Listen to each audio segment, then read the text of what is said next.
Hello mga kamamsi! Nandito tayo sa ballet class na Destiny at meron dito mga painting. Kaya magtutur tayo para alamin ang nagagandahang painting na yan. Ating alamin at samahan nyo kami. Isa-isahin natin ang mga value ng mga painting na yan. Center for the Arts na visual arts. So maraming mga paintings. Ito ay gallery. Ito ang gallery ng Erewhon.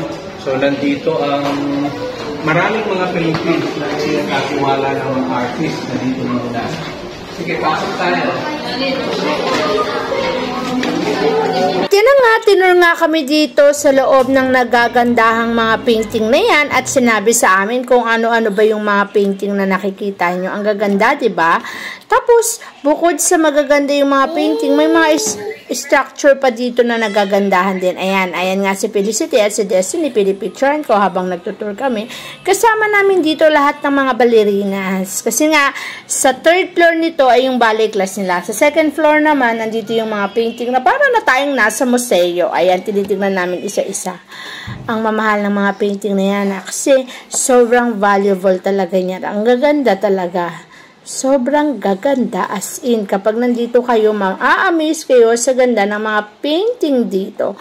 Kaya nga hindi nanawa yung mga mata namin dahil na-enjoy talaga namin habang umiikot kami. Alam mo ba, pag dito ka nag-train ng ballet, meron ka ng matututo ka na mag-ballet, marami ka pang makikitang nagkagandahang mga painting. Para ka na rin pumunta ng museo. Ayan nga, oh. Si Destiny nga, pati mga yan, oh, gustong-gusto niyang titigan. Tapos, parang ayaw niya na nga magpa-picture. Gusto niya umikot lang ng umikot at tignan yung mga painting at yung mga magagandahan na yan. Kaya sabi ko naman, mag-picture naman tayo kahit sandali lang. At yan nga, tinur ulit ko. Ito. Wow, nice one. Wow.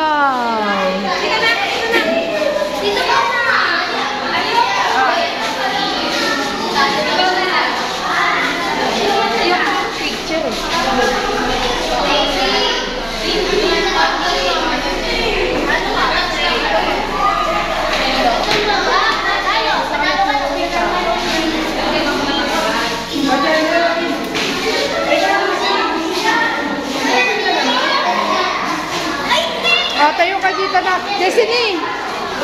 Tayo kayo dyan eh. Destiny tayo. Smile kayo ha. Smile! Dito tingin. Smile! Dito naman. Dito naman dito kabila. Felicity! Smile! Felicity! Felicity! Tingin dito. Smile! Smile naman. Smile!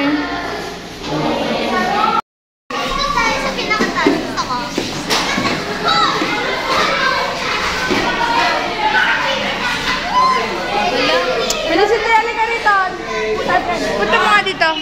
Felicity. Felicity, come here. So, ito dati ay music room. So, mapansin nyo, may piano dun sa likod. Ngayon, nag-decide kami na i-convert bilang isang theater. So, nakakapagpala na ito. Destiny, dito ko lang. Yun nga lang, medyo maliit. 120 ang seating capacity. Pero dahil hirap naman talaga ang mga community theater group na humanap ng pagpapalakasan, malaking bagay ito para at least sa area na ito. Eh kung hindi nga lang malayo, kayo, pwede imbitahan talaga na dito mag-serve more.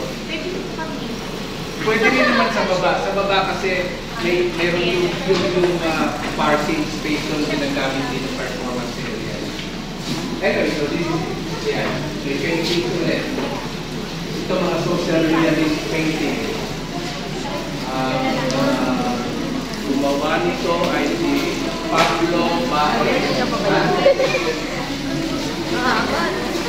Inaano niya, sinasalarawan niya ang kalagayan ng Pilipinas. Picture. Destiny, punta kayo doon. Mag-spell ka ha. Hirap Smile. Mga eksena ng karanasan Baba mo yung kamay mo. Baba mo yung kamay mo. Sikat na sikat na mural itong obrang ito ni Dito. Pablo Baez. Punta kayo dito. Kamakailan lang siya sumakabi ng buhay. Ang presyo